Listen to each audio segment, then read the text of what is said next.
पिछले 8 महीनों से लद्दाख में एलएसी पर डटी हुई चीनी फौज 3 चरणों में पीछे हटने को राजी हो गई है। अगले एक हफ्ते में वह 30% जवानों को पीछे ले जाने पर सहमति जता चुकी है, पर भारतीय पक्ष अभी भी आशंकित है। यह वापसी मई 2021 तक पूरी होने की संभावना है। दोनों पक्षों द्वारा फौज हटाने की सहमति 6 नवंबर को कोर कमांडर स्तर पर चुशूल में बातचीत के दौरान हुई थी। अधिकारियों के मुताबिक पहले दौर में दोनों देशों की आर्म्ड व्हीकल यानी कि तोप और टैंक एलएसी से पीछे जाएंगे। दूसरे दौर में पेंगोंग लेक के उत्तरी किनारे से दोनों देश अपनी सेना को पीछे हटाएंगे। चीन अपनी सेना को फिंगर 8 के पीछे यानी अपनी पुरानी जगह पर ले जाएगा और भारत अपनी सेना को धान सिंह थापा पोस्ट तक लेकर जाएगा। तीसरे स्टेप में पेंगोंग के दक्षिणी इलाके से दोनों देशों की सेनाएं भी पीछे हटेंगी। इस क्षेत्र में भारतीय सेना ने उन ऊंचाई वाले रणनीतिक पोजीशन पर कब्जा कर रखा है और चीन ने अपनी पोजीशन मजबूत कर ली थी। हालांकि दोनों पक्षों ने यह भी तय किया है कि वो मिलकर यूएवी के जरिए इसकी निगरानी करेंगे, पर भारतीय पक्ष आशंका से इसलिए भरा हुआ है क्योंकि चीनी सेना की कथनी और करनी हमेशा पाक सेना की तरह अलग रही है। इसलिए भारतीय पक्ष इसको लेकर काफी सतर्क है।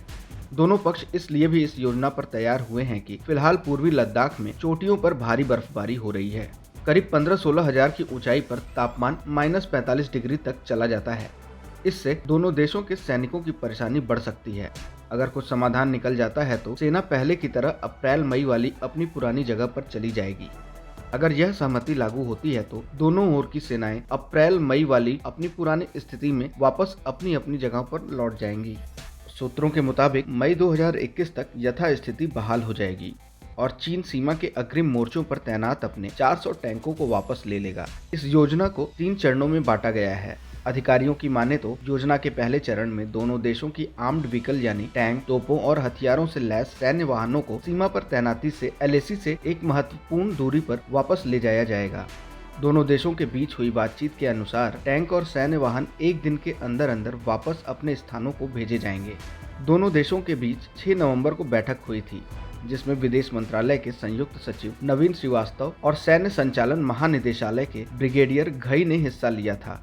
दूसरे चरण के तहत पेंगोंग झील के उत्तरी किनारे पर दोनों ओर की सेनाएं वापस अपने स्थानों पर लौटेंगी। इसमें 3 दिनों तक रोजाना अपनी अपनी सैन्य टुकड़ियों को 30% तक हटाएंगी। इस चरण में भारतीय सेना धान सिंह थापा के प्रशासनिक पोस्ट के नजदीक वापस आ जाएगी, जबकि चीनी सेना फिंगर 8 से पीछे अपनी पोजीशन पर वापस लौटने को राजी हुई है।